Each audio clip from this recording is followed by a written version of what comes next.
¿Cuál es su nombre? Javier. Vamos a hacer clase con Javier. Buenas noches. Hoy realizamos la conferencia Aprobación del tubo de la Ley 27444, Ley del Procedimiento Administrativo General. Nos encontramos con el doctor Manuel Castillo, quien es abogado, maestría en Gestión Pública por la Universidad del Pacífico, maestría en Derecho Constitucional y Derechos Humanos por la Universidad Nacional Mayor de San Marcos, alumno de la maestría en Derecho Penal por la Pontificia Universidad Católica del Perú.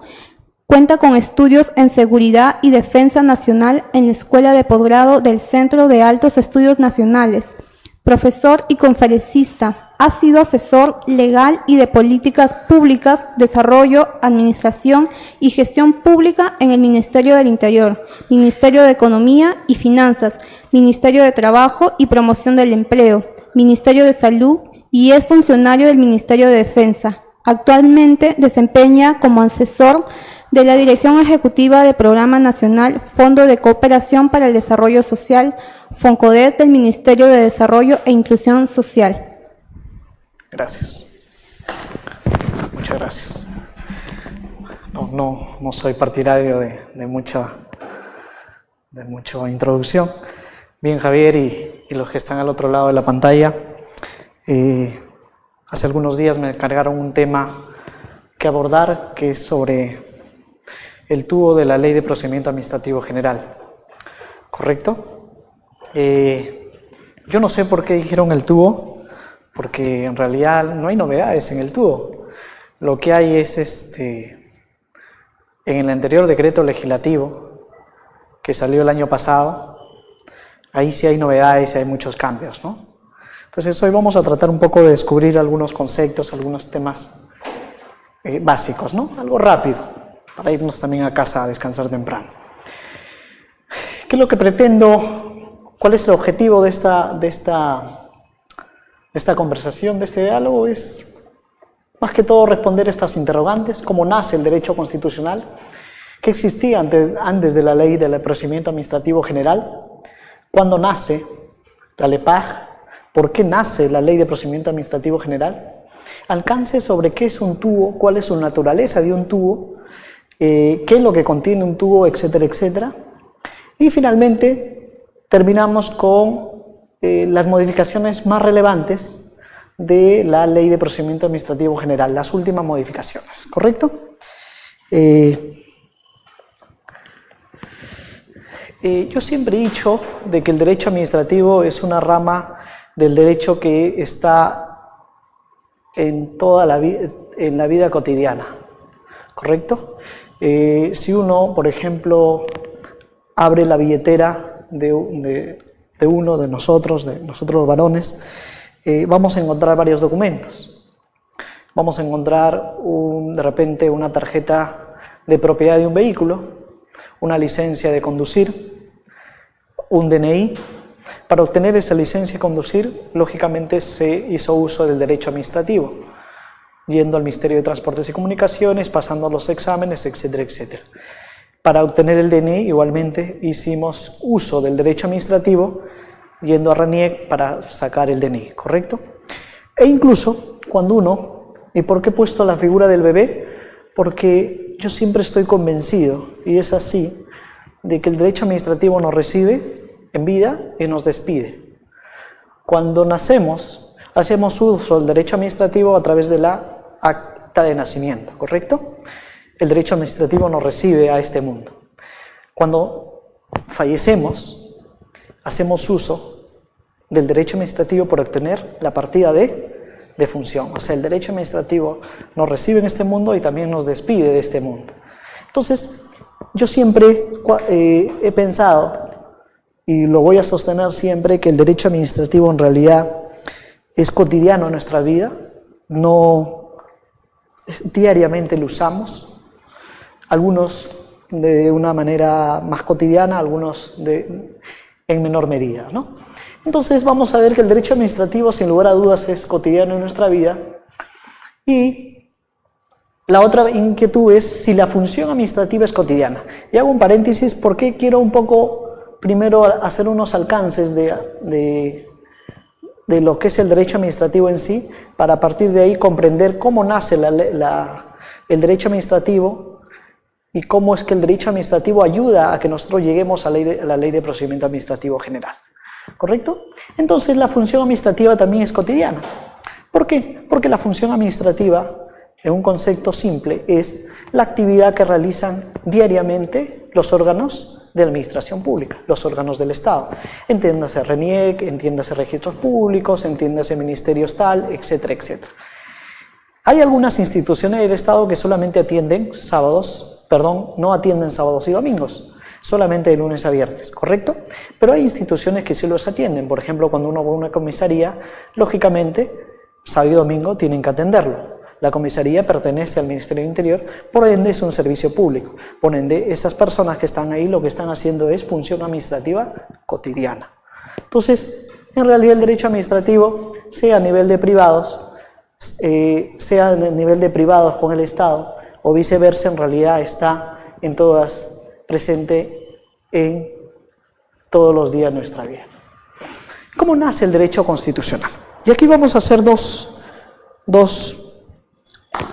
pequeños momentos. El primero es a nivel continental o a nivel mundial, cómo nace. Muchos dicen que nace en Francia, luego de la Revolución Francesa, y sí, si uno revisa la literatura, en realidad va a darse cuenta que la Revolución Francesa es el acontecimiento histórico a partir del cual el derecho administrativo empieza a surgir, ¿correcto? Con mayor ahínco, a raíz de que termina o empieza a desaparecer un poco el absolutismo de la monarquía y empiezan a verse el reconocimiento de algunos derechos de la persona, ¿correcto? Entonces, para poder respondernos la pregunta de cómo nace el derecho administrativo, vamos a hacer un recuento de algunos acontecimientos importantes. Por ejemplo, es común haber escuchado el rey que decía el Estado soy yo. O sea, el rey que decía el Estado soy yo, entre comillas, él estaba diciendo el poder ejecutivo soy yo, el poder legislativo soy yo y el poder judicial soy yo. O sea, el Estado soy yo. O sea, no hay nadie por encima mío que pueda decidir. Yo soy el que decido sobre todo. Entonces, ¿quién fue el rey que decía el Estado soy yo? Era Luis XIV. Luis XIV decía que era el denominado Rey Sol, que nació en 1638 y falleció en 1715. Él decía que el Estado soy yo, ¿correcto? Para él no había separación de poderes, luego que aparecen después, ya vamos a ver en la próxima lámina. Pero una vez que fallece Luis XIV, lógicamente alguien tenía que sucederlo en el poder. Entonces, habían dos posibilidades, ¿correcto? Quedaba su sobrino, Felipe de Orleans, y quedaba su bisnieto de 5 años. Uno de los dos tenía que asumir la posta o el espacio que había dejado Luis que decía el Estado soy yo. Entonces, sucede lo siguiente. La literatura histórica nos dice que asume el sobrino Felipe de Orleans como renegante. ¿Y por qué asume Felipe de Orleans? Porque el bisnieto aún era menor de edad y no podía asumir la condición de ser rey todavía, porque era menor de edad. Entonces lo asume Felipe de Orleans, su sobrino, y era el renegante. Renegante es un término que se le dice a una persona que se hace cargo de un reinado a raíz de que la persona legítima que debería asumir eso es menor de edad o está impedida de poder asumirlo. Entonces se le tiene la consideración de renegante, ¿correcto? Pero en 1722 muere Felipe de Orleans, el sobrino, y lógicamente asume el poder ya para este tiempo el bisnieto de 5 años, en ese entonces ya había cumplido la mayoría de edad, y asume la posta que había dejado Felipe XIV, que lo había asumido temporalmente el sobrino, y esta persona que asume es el rey, el 15º Luis, ¿correcto? Entonces, este rey, Luis, era el que se dice de que fomentó o hizo todos los preparativos para la Revolución Francesa. Tenía las similares características de él, el mismo pensamiento de él, no había un poder por encima de él, e incluso en uno de los manuscritos que se puede ver dice es solo en mi persona donde reside el poder soberano. O sea, para él no había otra persona donde recaiga el poder, sino solamente donde él. Entonces tenía las mismas características de su tío, ¿correcto? O de su abuelo, perdón. Claro, entonces vamos a darnos cuenta que a partir de aquí luego de esto se da la Revolución Francesa, acontecimiento que marca un hito en la literatura histórica, en la historia del mundo, para todos, tanto para América Latina, para América y para Europa. Y luego surge un acontecimiento importante, que es el tema de Montesquieu. Montesquieu, Barón de Montesquieu, él con su famosa teoría de la separación de poderes, ¿correcto? Montesquieu decía que el poder se divide en tres: el poder legislativo, el poder ejecutivo y el poder judicial, ¿correcto? Hoy ya no se habla de tres tipos de poderes, ya hoy en día se habla de, más que poderes, tres tipos de funciones, ¿correcto? La función legislativa, la función ejecutiva y la función judicial, porque se dice que el poder es uno solo, ¿correcto? Pero ¿qué es lo que sucede acá? Y es aquí donde se empieza ya a visualizar o empieza a nacer el primer acercamiento al derecho administrativo. Luego de la Revolución Francesa, lógicamente quienes habían quedado a cargo del poder ejecutivo eran los burgueses. Los burgueses eran aquellos hijos de comerciantes que habían podido llegar a la universidad, habían estudiado una carrera y muchos de ellos se habían convertido en abogados. No eran de la nobleza, eran vamos a decirle, de término medio, ¿correcto? Entonces los burgueses controlaban el poder ejecutivo, ¿correcto? ¿Y qué es lo que sucede? Cuando Montesquieu dice la separación de poderes, surge la gran pregunta es, ¿qué sucede con las resoluciones que emite el Poder Ejecutivo? ¿Quién las va a revisar, aquellas resoluciones que emite el Poder Ejecutivo? Entonces, cuando los pensadores, entre ellos los burgueses, etcétera, empiezan a intercambiar ideas de quién iba a revisar las resoluciones emitidas por el Poder Ejecutivo, por la Administración Pública, dicen, ¿sabes qué? No debería ser el Poder Ejecutivo quien revise no debería ser el Poder Judicial quien revise las resoluciones del Poder Ejecutivo. Porque eso, si nosotros, decían los burgueses, si nosotros permitimos que el Poder Judicial revise la resolución del Poder Ejecutivo, estaríamos como diciendo que estamos sometidos, que el Poder Ejecutivo está sometido al Poder Judicial. Y la naturaleza de la separación de poderes es de que cada uno de ellos es separado. Entonces los burgueses decían, no podemos permitir eso. Y para no permitirle al Poder Judicial que revise los actos administrativos de la administración pública emitidas por el Poder Ejecutivo, los burgueses empiezan a crear los tribunales administrativos. Estos tribunales administrativos tenían como función revisar los pronunciamientos de la administración pública, los pronunciamientos emitidos por el Poder Ejecutivo. Entonces ellos mismos crean un tribunal que revisa sus mismas acciones. La mayor instancia de la revisión de los asuntos administrativos era el Consejo de Estado francés, que nace con la Constitución de 79, y justamente este Consejo de Estado francés es quien le va a dar mayor soporte, quien le va a dar mayor sostenibilidad es Napoleón Bonaparte. Entonces tenemos que los burgueses no estaban de acuerdo que sus decisiones las revisen el Poder Judicial, ellos mismos crearon tribunales administrativos y el máxima instancia de revisión de esos tribunales administrativos era el Consejo de Estado francés. ¿Correcto? Esta era la máxima instancia de revisión administrativa. Estas actividades realizadas por los tribunales administrativos y por el Consejo de Estado francés ya hablábamos de derecho administrativo. Ya hablábamos de temas contenciosos administrativos.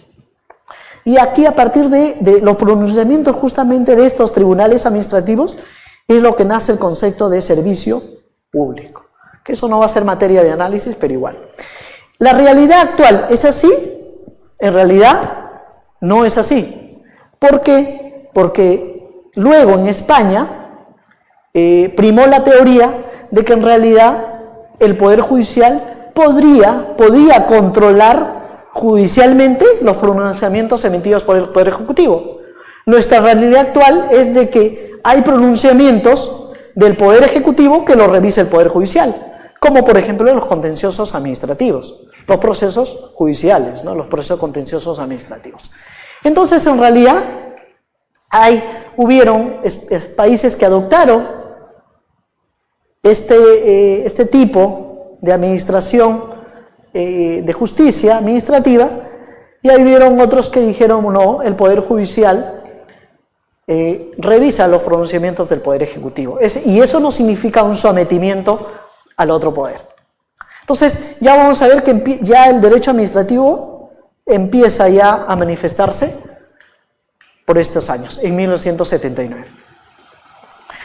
Lógicamente, el derecho administrativo tiene un objeto, tiene una función, y lo que señala la literatura que es que el objeto del derecho administrativo es que es el funcionamiento de la administración pública, es decir, es el camino por el cual va a funcionar la administración pública, o sea, el Estado en general con todas sus instituciones juntas, y el ejercicio de la función administrativa, entendida como la actividad a través de la cual el Estado y los sujetos auxiliares, entiéndase nosotros, tienden a la satisfacción de intereses colectivos ante una necesidad de la población.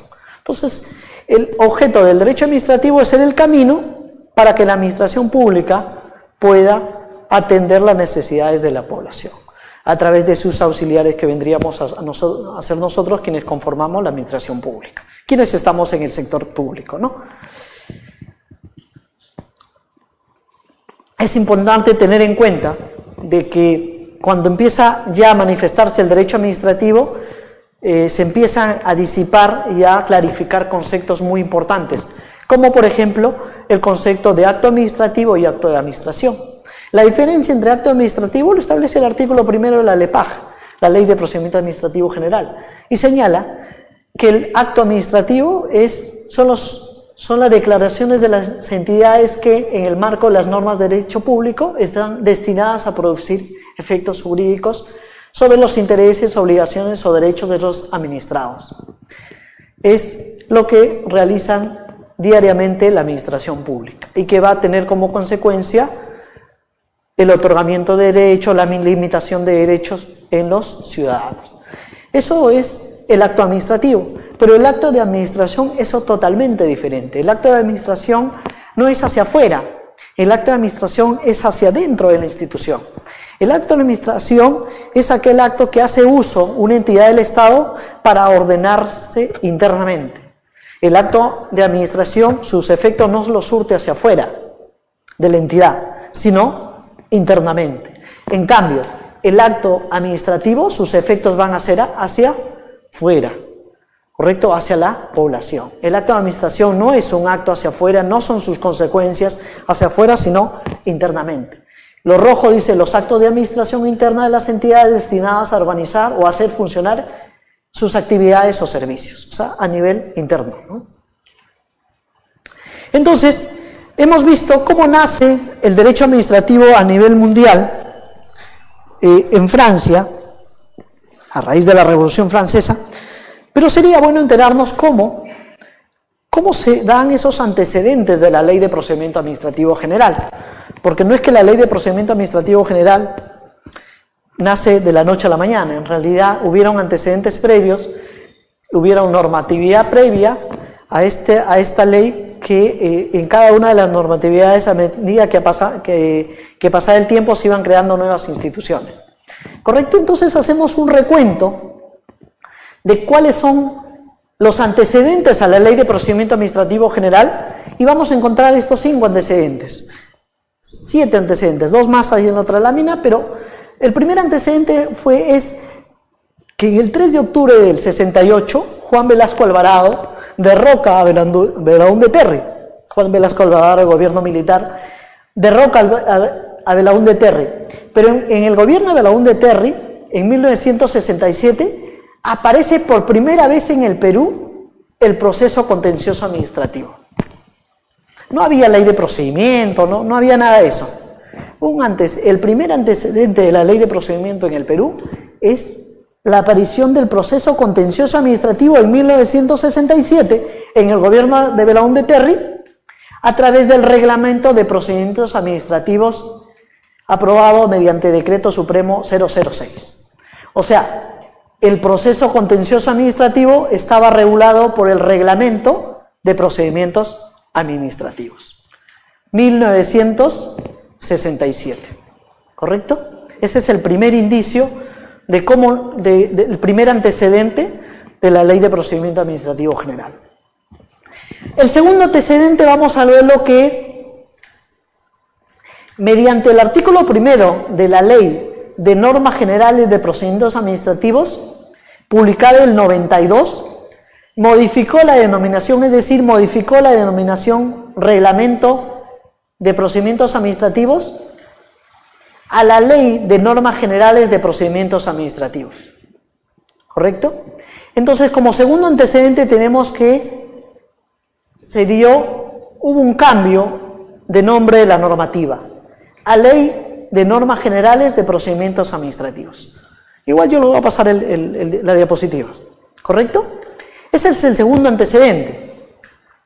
Posteriormente, se expidió el TUO, miren, aquí ya se hablaba de texto único ordenado de procedimientos, el texto único ordenado, perdón.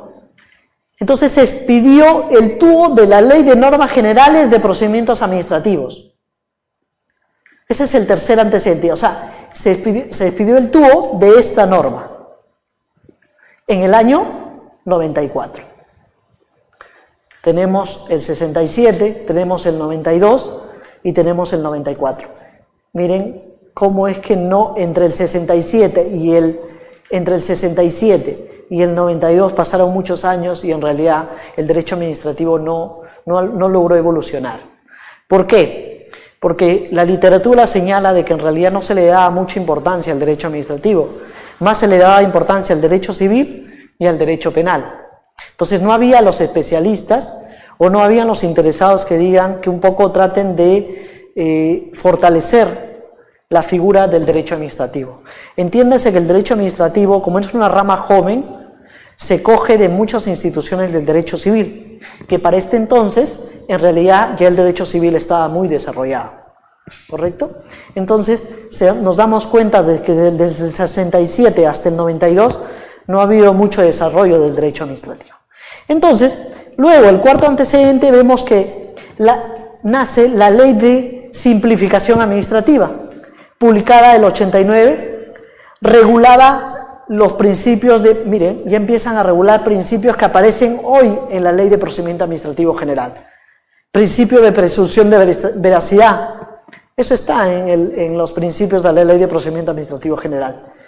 Eliminación de exigencias y formalidades costosas, eso es simplificación administrativa. ¿Correcto? O sea, estos principios ya en el 89 empiezan a nacer en determinadas leyes. Hoy se encuentran ya muy reconocidos en la Ley de Procedimiento Administrativo General.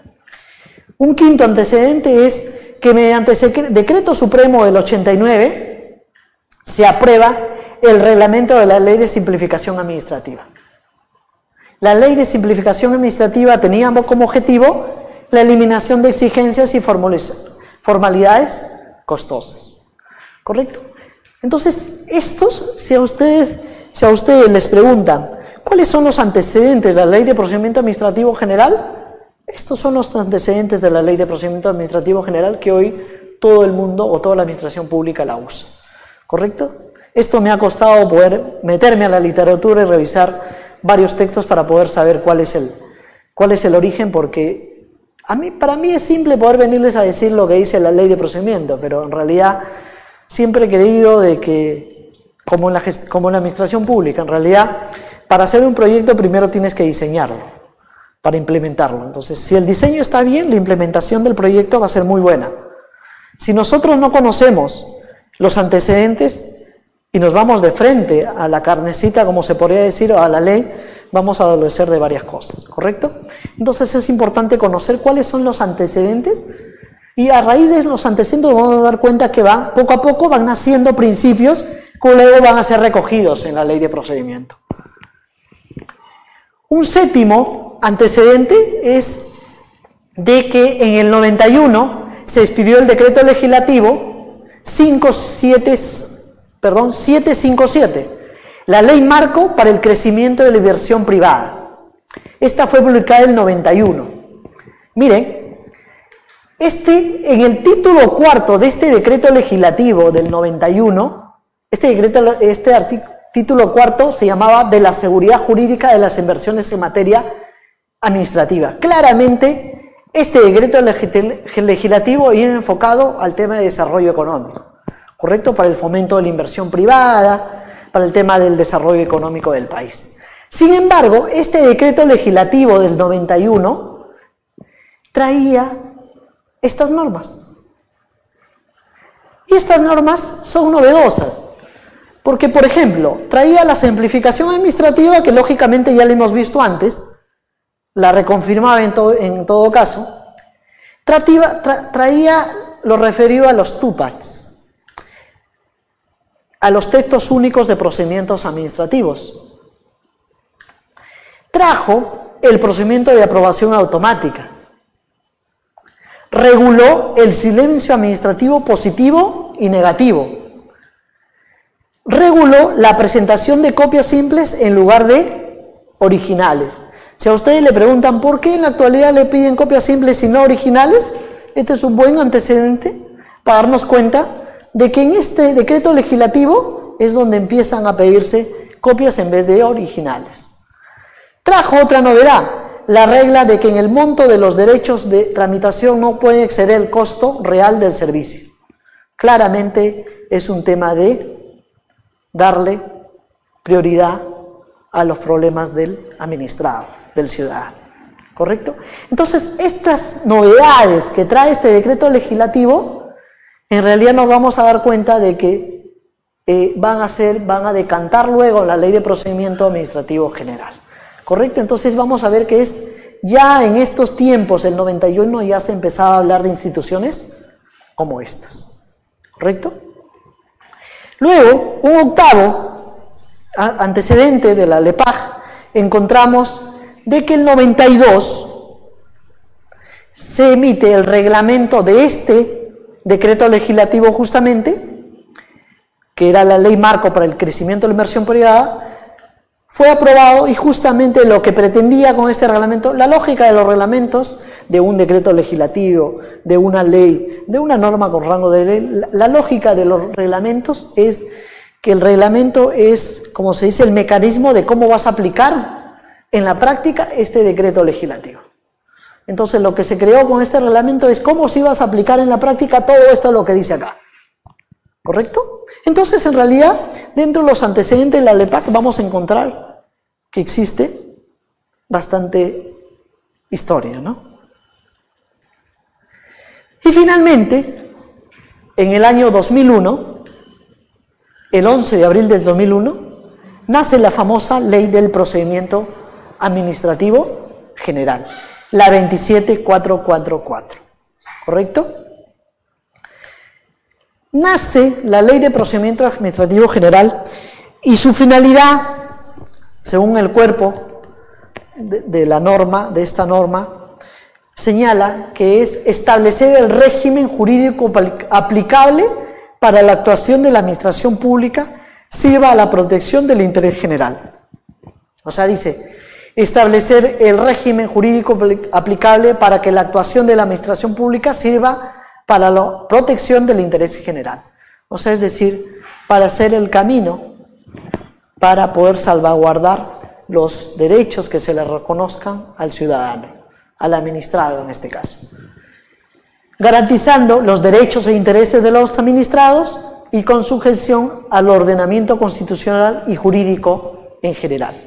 Recordemos que en realidad, si bien es cierto, el Estado puede emitir normas para poder atender necesidades de la población, para regular conductas de la población, etcétera, etcétera. Sin embargo, estas no deben ir en contra de los derechos e intereses de los ciudadanos. Por eso se habla mucho del tema de los límites de la potestad que tiene el Estado. Por supuesto que el Estado tiene todo el ius imperio, o sea, toda la capacidad de sancionar a través del derecho penal, privando de la libertad, o a través del derecho administrativo sancionador, limitando derechos. Sin embargo, ese ius imperio, esa capacidad que tiene de castigar, no es ilimitada, tiene un límite, como todo derecho fundamental. Todo derecho fundamental tiene un límite, ¿correcto? Entonces, cuando la administración pública se sobrepasa esos límites, ya entra el tema de los mecanismos que te otorga la ley para poder hacer valer los derechos. Entonces, el 11 de abril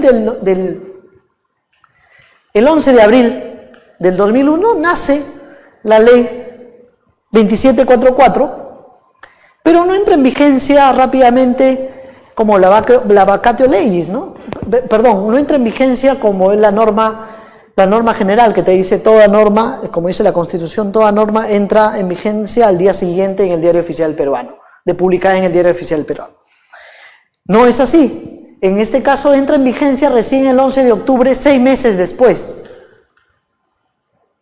de haberse publicado. Y aquí se dio la famosa vacatio legis.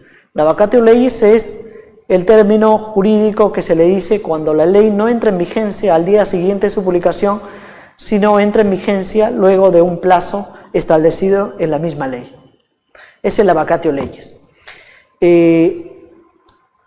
Hay vacatio sententae. La vacatio sententae es cuando la sentencia, comúnmente la sentencia empieza a surtir efectos al día siguiente de haberse expedido o una vez expedida, pero el Tribunal Constitucional ha emitido los tipos de sentencia que son la institución de la vacatio legis, que es que la sentencia no entra inmediatamente en vigencia, sino demora un poco para poder empezar a surtir efectos, ¿correcto? Pero aquí se da el famoso vacatio legis. Entra en vigencia el 11 de octubre del 2001. Lógicamente, el tema de hoy es el tubo de la ley de procedimiento administrativo general. Como lo decía al inicio, en realidad creo que más que tubo se ha podido ponerle otro pero bueno, también es un concepto que nos ayuda a entender en realidad qué es tubo y todo lo que concierne a este concepto. ¿Correcto? ¿Qué es un texto único ordenado en realidad? ¿Qué naturaleza jurídica tiene un texto único ordenado? ¿Es una norma? ¿Crea normas? En realidad hay 5 puntos que hay que tener en cuenta de un texto único ordenado. El primer punto es que un texto único ordenado en realidad no crea ninguna norma. No crea nuevas normas. El segundo punto es, no tiene naturaleza ni carácter normativo ni interpretativo. Es decir, no aprueban disposiciones de carácter general distintas de aquellas ya aprobadas y que son objeto de compilación y ordenación. Ello independientemente de que dicho documento de compilación normativa sea aprobado por decreto supremo. En un lenguaje simple, señores, el segundo punto lo que está diciendo es que un texto único no es ni una norma, no tiene carácter interpretativo, simplemente es un documento que compila, ordena las normas. Y lo que más importante, lo que dice es, si bien es cierto, te dice, el texto único ordenado, el tubo es aprobado por un decreto supremo, pero eso no significa que sea una norma interpretativa, ni tenga carácter de norma. Son recompilaciones, recogen normas jurídicas aprobadas por dispositivos legales, preexistentes los cuales son objeto de ordenación. O sea, el tubo compila, ordena, no interpreta, sino simplemente se limita a ordenar las normas. El quinto punto es los proyectos de ley modificatorias que tienen por objeto modificar o derogar normas contenidas en el TUO deben estar dirigidas a modificar la ley o las leyes originarias y no modificar el decreto supremo que aprueba el TUO. El quinto punto es bien simple, señores.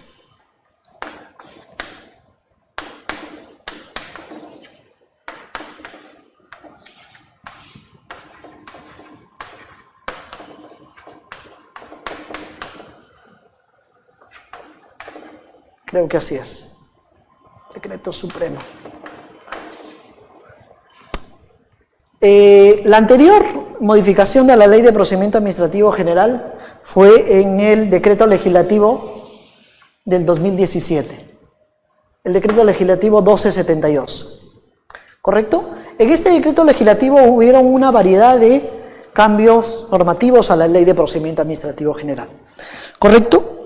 Luego se emitió en 2017 el decreto supremo 006 que aprobaba el TUO de la ley 27444.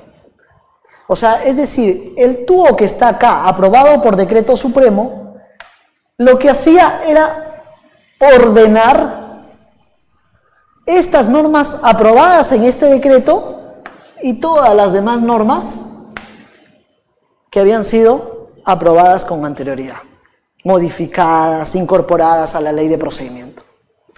Cuando dice acá,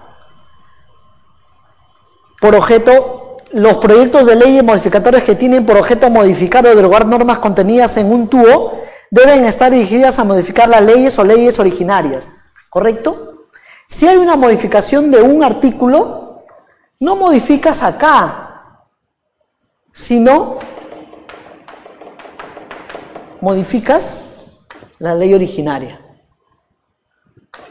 No modificas el decreto supremo que apruebe el TUO, porque claramente te está diciendo que el TUO no crea nuevas normas.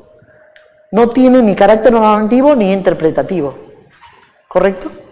Entonces, el TUO simplemente es un documento que se limita a reunir las normas que han sido emitidas. Así, por ejemplo, tenemos varios tipos de TUO: TUO de la Ley de Compensación por Tiempos de Servicio, TUO de la Ley General de Cooperativas, la Ley de Transparencia de Acceso a la Información Pública, TUO de la Ley del Impuesto a la Renta, TUO de la Ley de Contrataciones, etcétera, etcétera, etcétera. ¿Correcto? Entonces nos queda claro qué es un TUO y qué función cumple y qué naturaleza cumple este documento.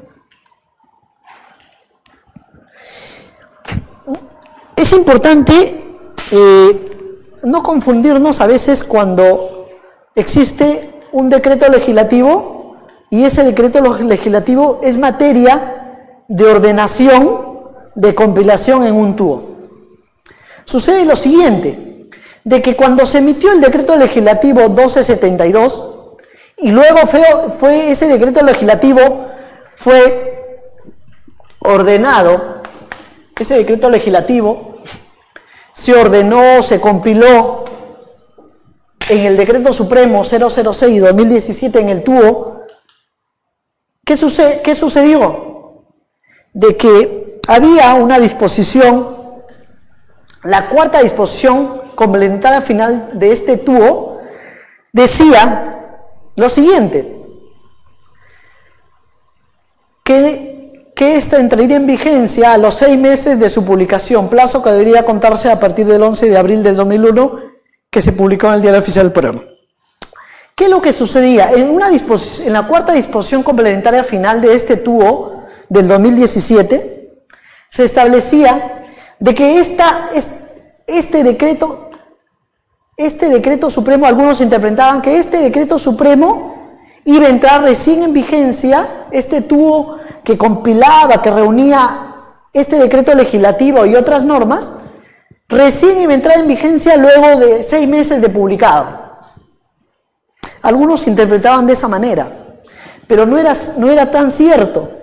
¿Por qué? Porque el TUO lo que hacía era limitarse a recoger toda la normatividad de la Ley de Procedimiento Administrativo General desde su creación el 2001.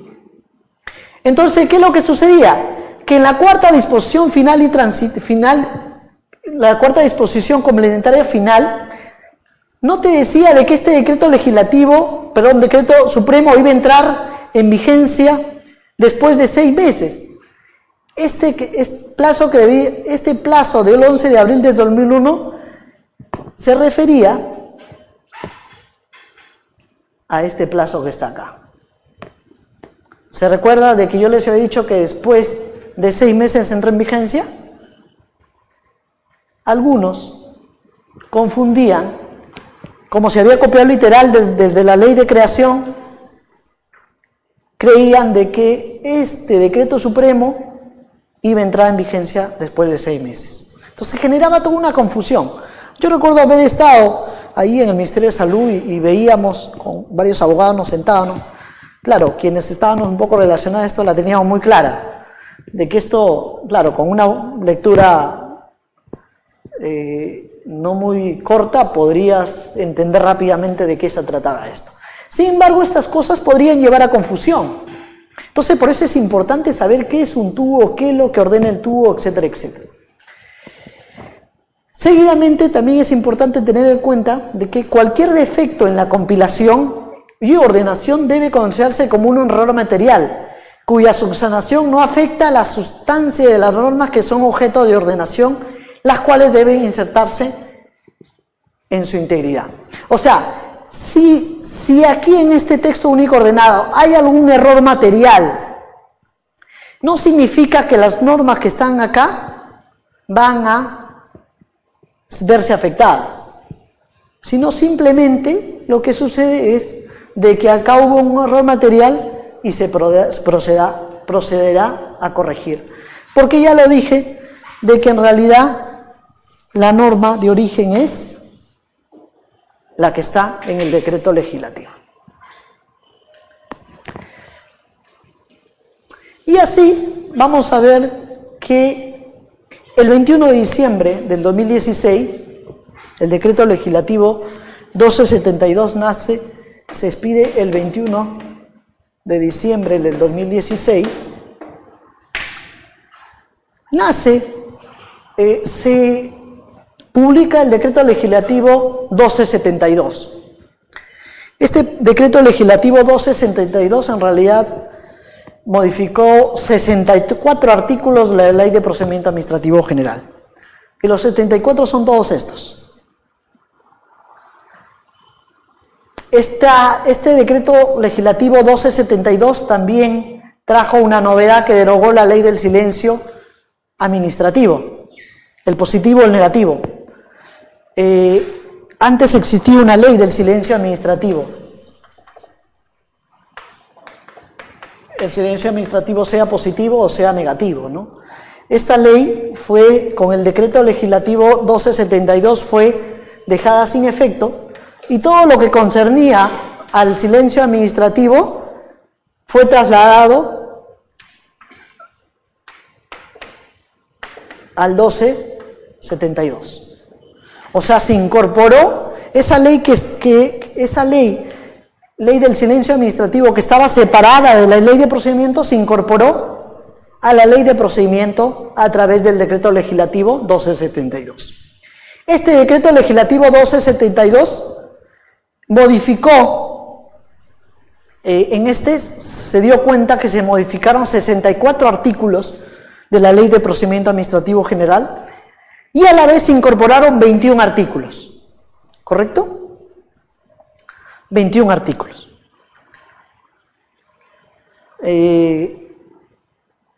Bueno, no vamos a entrar al detalle de cada uno de ellos, pero está ahí para que lo revisen y sepan, en realidad estos son todos, ¿no? O sea,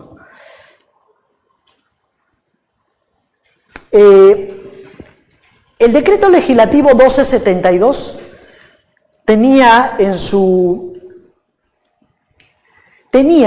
su sexta disposición complementaria final el siguiente texto. Dice: en el plazo de 60 días hábiles contados desde la vigencia del presente decreto legislativo, entiéndase del 1272, se aprobará el TUO de la Ley de Procedimiento Administrativo General, refrendado por el titular de Justicia y Derechos Humanos. O sea, ¿qué es lo que te dice? ¿Cuál es el mandatorio de esta disposición complementaria final? Te dice, en un plazo de 60 días, de luego de emitido este decreto, el Ministerio de Justicia tiene que emitir un decreto supremo que pueda ordenar todas estas modificaciones y todos estos nuevos artículos con los que no se modificaron de la ley de procedimiento. O sea, miren todo el desorden que hubo, ¿no? O sea, se modificaron 64 artículos y hubo un desorden. Se incorporaron más artículos, otro desorden más. Y algunos otros artículos quedaron inmovilizados. Pero para un abogado quizás sea más fácil, pero a una persona común y corriente en realidad que era todo un trabajo saber cuál se modificó, cuál no, etcétera, etcétera. Entonces, para eso justamente el Estado te trata de dar facilidades, te trata de dar salidas. Entonces le dijo a Justicia, ¿sabes qué? El 1272 ya se emitió y en 60 días tienes que emitir el TUO, el texto único ordenado que ordene todas esas normas que han modificado, que se han incorporado porque nadie las entiende. ¿Correcto? Entonces nace el TUO del Decreto Legislativo 1262. Y este TUO del Decreto Legislativo 1262 es aprobado por el Decreto Supremo 006-2017, publicado el 20 de marzo del 2017. ¿Qué es lo que hacía este texto único? Justamente era ordenar todo lo que se había modificado con el 1272 y que consistía en todos estos 5 títulos, 20 capítulos, 271 artículos, 6 disposiciones finales completadas, 2 complementarias transitorias, 3 disposiciones complementarias derogatorias. O sea, todo esto, todo este decreto legislativo 1272 tenía que pasar, o pasó, a través de este decreto supremo, pasó a ser un texto único ordenado. O sea, ya aquí ya está ordenadito. Aquí ya no hay normas anteriores que no se modificaron. Aquí está todas las que quedaron sin modificarse y todas las nuevas que se incorporaron. E incluso cuando ustedes, acá está su link para que puedan entrar a cada uno de ellas, ¿no?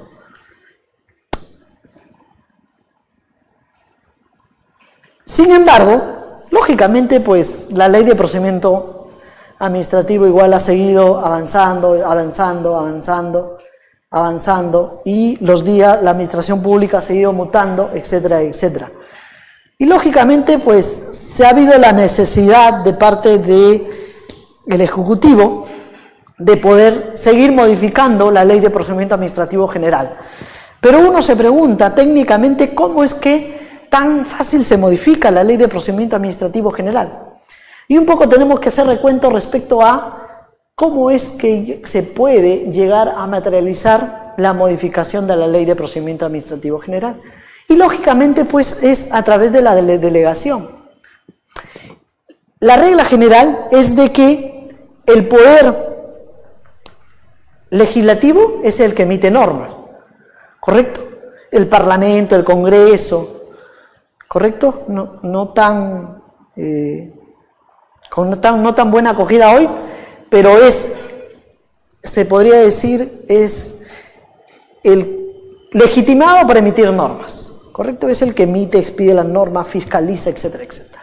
Sin embargo, hay otros poderes que también pueden expedir normas, como el Poder Ejecutivo. La forma de cómo el Poder Ejecutivo expide normas es a través de delegación de facultades. Esa delegación de facultades, lógicamente, es de que el legislativo, el Congreso, le delega facultades al Ejecutivo para que pueda emitir normas.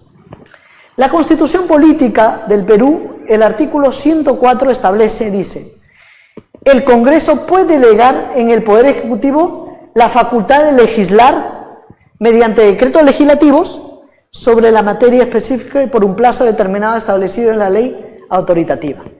O sea, todo esto que está acá,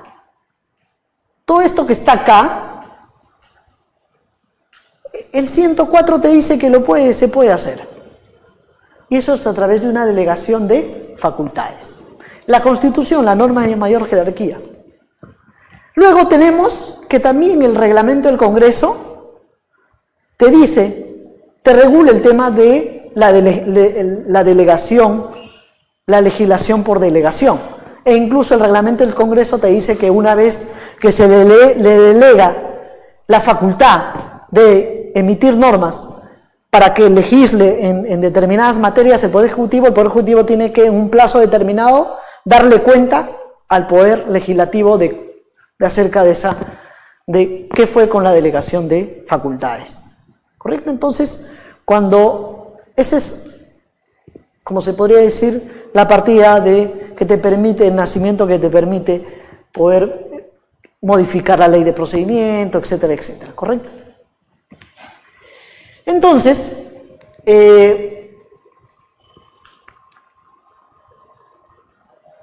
se materializó esa delegación de competencias, dice, esa delegación del Poder Ejecutivo al Poder Ejecutivo la facultad de legislar, se materializó en esta ley. Ley que delega en el Poder Ejecutivo la facultad de legislar en materia de gestión económica competitiva, de integridad y lucha contra la corrupción, de prevención y protección de personas en situación de violencia y vulnerabilidad y modernización de la gestión pública. ¿Correcto? Entonces es a través de esta ley 30.823 del 19 de julio del 2018 es que el Congreso le delega al Poder Ejecutivo la facultad de legislar en estas materias. O sea, es decir, de emitir normas en estas materias.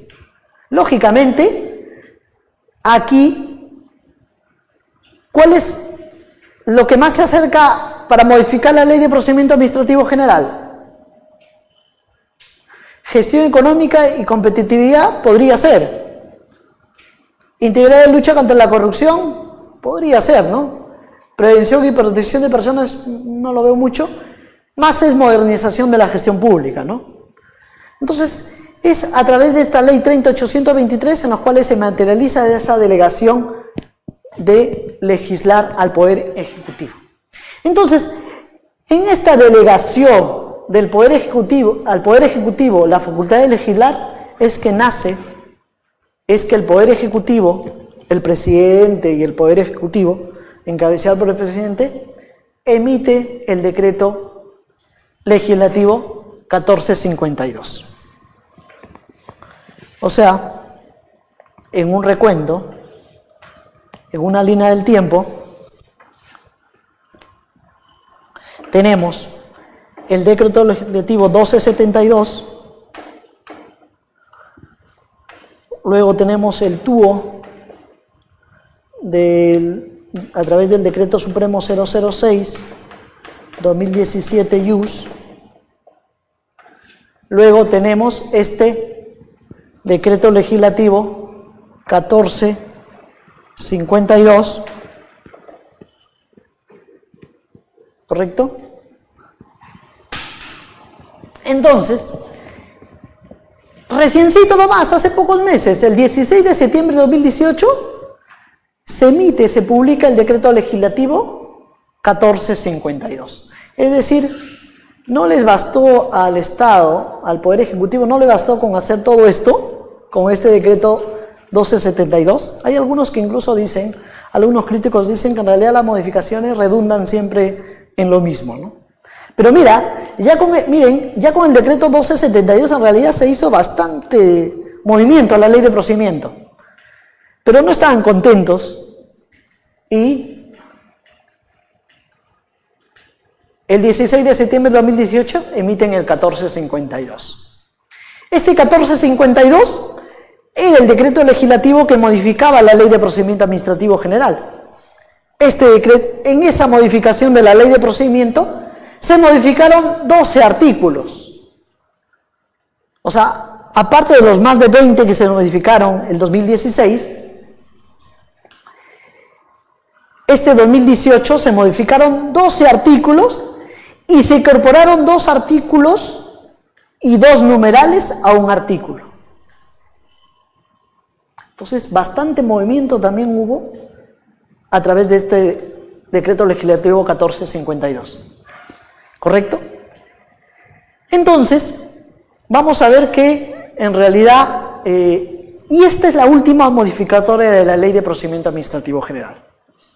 ¿Cuáles son brevemente, unos máximo 5 minutos? Vamos a hacer un repaso de las modificaciones, las más importantes. Una de las modificaciones es, por ejemplo, el artículo 20. Lo que está resaltado en color fosforescente es, en este caso, lo que se le adhirió a ese artículo. Este es el anterior artículo, basado en el tubo del 1272. Este es basado en el tubo del... Ahorita vamos a verlo de qué tubo se trata, ¿correcto? Y de una vez vamos a verlo. No, 004. 2019. JUS. Sí. Entonces, lógicamente acá, este decreto supremo ordena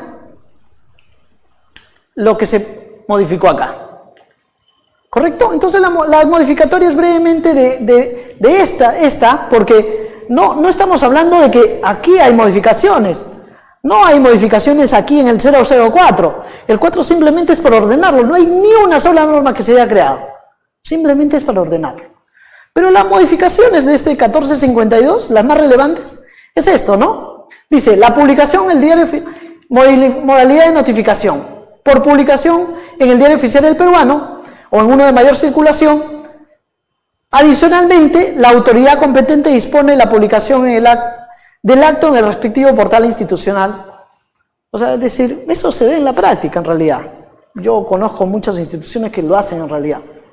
Luego, hay otra modalidad, en este caso, este es el 1452, este es el 1272, ¿correcto? Pero en realidad yo lo he tratado de hacer más tubo y tubo. ¿Correcto? Pero supone que el tubo es el que ordena todo lo desordenado. Y yo en realidad prefiero irme al tubo, porque si usted ve un artículo de que está acá, el artículo 10 que está acá, no es el artículo 10 que está acá, pero este de acá está ordenadito, ni uno le falta. ¿Correcto? Entonces, aquí en modalidad de notificación, dice la notificación dirigida a la dirección de correo electrónico señalada por el administrado se entiende brevemente efectuada cuando la entidad reciba la respuesta de recepción de la dirección electrónica señalada por el administrado o esta sea generada en forma automática por una plataforma tecnológica o sistema informático que garantice que la notificación ha sido efectuada. En realidad, en la práctica, es que el administrado ni revisa su correo electrónico, el internet no llega a nivel nacional y el administrado a veces nunca te va a responder. Y acá te dice, si es que el administrado no te responde el correo, ellos mismos dicen, ¿sabes qué? Lo vamos a tener que hacer por papel. O sea, poco podría tener efectos. Luego, aparecen otras modificaciones, dice, para la notificación por correo electrónico, la autoridad administrativa, si lo considera, puede emplear firmas y certificados digitales. En realidad esto ya se está empleando mucho en la actualidad. El RENIEC, el registro tiene incluso es el que tiene un sistema que lo comparte con varias instituciones. Y ahí se ve el tema de firma electrónica y firma y certificados digitales. ¿Correcto? Entonces, se da cuenta de que la ley, si bien es cierto, la ley en la última modificatoria justamente fue para el tema de modernización de la gestión pública. Luego, estas son incorporaciones, los resaltados son lo que, este es el 1272, el tubo anterior, este es el tubo actual, y esto lo resaltado es lo que se le ha incorporado. Esto es, como le dije, el silencio administrativo se ha incorporado a la ley de procedimiento. Si bien es cierto, se ha eliminado la ley, pero todo lo que decía la ley se ha incorporado a la ley de procedimiento. También se ha incorporado, esto es lo que está resaltado en amarillo, es el tubo anterior regulaba en el 39.1 la legalidad del procedimiento y el tubo actual lo regula la legalidad del procedimiento en el 40.01 y acá dice, esto es solo lo nuevo que se le ha incorporado. Los organismos técnicos especializados del Poder Ejecutivo pueden establecer procedimientos administrativos y requisitos mediante resolución del órgano de dirección o titular de la entidad, según responda, para lo cual deben estar habilitados por ley o por decreto legislativo, normal, otorgamiento o reconocimiento de derechos de los particulares, el ingreso a mercados o al desarrollo de actividades económicas. ¿Quiénes son los organismos técnicos especializados? Por ejemplo, Servir, Sanipes, ¿correcto? Esos son los organismos técnicos especializados, ¿correcto? Un par de minutos y vamos terminando. Esta es otra modificación de la ley de procedimiento. El tubo, con más calma ya lo van a analizar.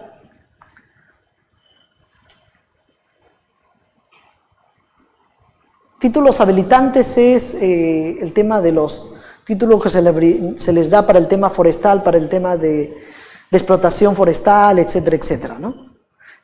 Lo de amarillo es lo que se ha incorporado, si ve a cuenta acá solamente veía este párrafo, lo de amarillo está incorporado, esto es trabajo, poder hacer una comparación de ambas. Y acá hay alguna novedad respecto al procedimiento de la caducidad. La caducidad nace con la ley, con este decreto legislativo de los procedimientos administrativos sancionadores. Pero acá lo que dice es de que en el decreto legislativo 1272 decía que la caducidad solamente es si pasas 9 meses y no resuelves un procedimiento que has abierto, administrativo sancionador, caduca. Lo tienes que archivar y nuevamente abrirlo. Y con excepción de ampliarlo 3 meses más, pero previa sustentación. En este caso, la novedad que te dice esto es de que si bien es cierto el expediente caduca, pero si hay medidas cautelares abiertas, estas igual siguen vigentes. Esa es la novedad que te trae. Trata de ponerle más elementos al procedimiento administrativo sancionado. ¿Correcto? Luego, las últimas 2 novedades, las últimas 2 láminas que te dice es el expediente electrónico. El decreto 1452 que se ordena en el 004-2019 trae el expediente electrónico, es decir, la administración pública necesita hacer uso del expediente electrónico, ya no el papelito, sino el tema, ya no la cultura del papel, sino el tema de incluso en Argentina ya hace mucho tiempo se habla de la gestión documental electrónica, ¿no? Y luego también algo muy importante que es el enfoque cultural. Uno de los problemas, este es un artículo que lo incorpora nuevo, el enfoque intercultural. Las políticas que brinda el Estado en realidad tienen que estar direccionadas con un enfoque cultural. No es lo mismo la sierra que la selva, ¿correcto? Entonces, ¿qué es lo que te dice? Coadyuvando a la generación de un servicio con pertinencia cultural. Y yo me di el trabajo de buscar esta estrategia de acción social con sostenibilidad y lo que dice es lo siguiente: los servicios del Estado, dice, estén disponibles para las comunidades nativas y que la modalidad de entrega de dichos servicios sea culturalmente pertinente, a fin que los servicios en sus puntos de entrega sean debidamente proporcionados bajo estándares de calidad y pertinencia cultural para el logro de los resultados. Pertinencia cultural. ¿Correcto? Es decir, a un niño del Jaliguarma, del Miris, de la sierra, no le puedes dar a un niño de la selva, porque la idiosincrasia, su organismo, asumimos que es diferente, ¿no? Entonces, las políticas públicas que realiza el Estado tienen que ser con enfoque intercultural, el tema bilingüe, el tema de atender a los ciudadanos que así hablen otro idioma, ¿no? Lógicamente esto va enmarcado en el tema de la modernización de la gestión pública. Y finalmente, todo esto se ordena en un tubo, que es el tubo aprobado por el Decreto Supremo 004-2019 y que contiene toda esta cantidad de normas. ¿Correcto? Ahora, hay un dato curioso que justamente revisaba. Lo mismo que lo anterior.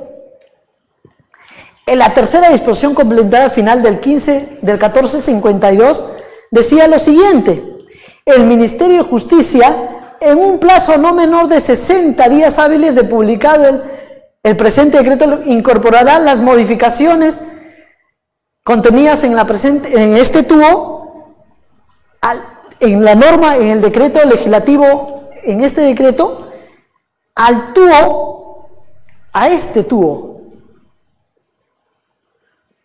Pero ¿qué es lo que sucede? Por eso me la preguntas, ¿fue así exactamente? O sea, te decía que estas normas las tienes que incorporar a este tubo que está acá.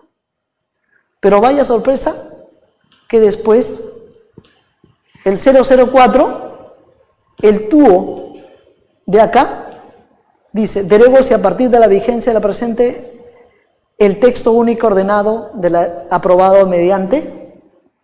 O sea, el mandato era, estas modificaciones que hay acá, incorpóralas acá. Pero no, cuando se crea el tubo, no se incorporaba acá. Se creó un tubo y se dejó sin efecto este tubo de acá. Y eso es lo que dice clarito, ese es el mandatorio. Así decía el decreto legislativo 1472. Decía, incorpórese las modificaciones de la presente norma al texto único aprobado mediante decreto 006-2017. Pero no, lo que sucedió es que no se fueron para acá, sino se creó un nuevo tubo, se aprobó un nuevo tubo y se dio sin efecto este tubo. ¿Correcto? La pregunta es, ¿continuará modificándose? Lógicamente que sí. Y bueno, ese es a grosso modo los alcances de la Ley de Procedimiento Administrativo General. ¿Alguna inquietud, alguna pregunta? ¿Todo claro? Les voy a compartir las diapositivas. Bueno, la entidad ya les comparte por correo. Bueno, espero haber aportado un granito de arena a sus conocimientos. ¿Sí? Gracias.